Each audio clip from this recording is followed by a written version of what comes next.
Hi hello అందరికీ ముందుగా అందరికీ హ్యాపీ ఉగాది. ఈరోజు మా నాయనమ్మ స్టైల్లో పురాతకాలంలో ఎలా చేసేవారో ఉగాది పచ్చడి ఆ స్టైల్లో మనకిచ్చేలో ఈరోజు ఉగాది పచ్చడి చేసే విధానం చూసేయండి. ఉగాది పచ్చడికి కావాల్సిన ఇంగ్రీడియంట్స్ అన్నీ అయితే రెడీగా పెట్టుకుని చూసేయండి. ఫస్ట్ ఒక మ్యాంగో తీసుకొని తొక్కు తీసుకొని ఇలా చిన్న చిన్న ముక్కల మాదిరిగా తురుము పెట్టుకొని వేసుకోవాలి. కొత్త బెల్లాన్ని వేసుకోవాలి.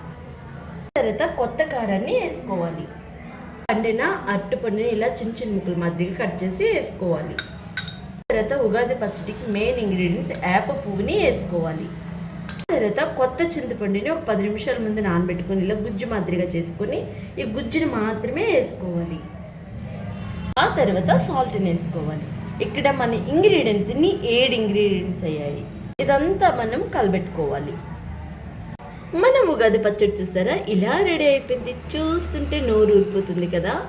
మీ ఇంట్లో ఉగాది పచ్చడిని ఎలా రెడీ చేశారో కామెంట్ చేయండి. వీడియో నచ్చితే లైక్ అండ్ షేర్ సబ్స్క్రైబ్ చేయండి.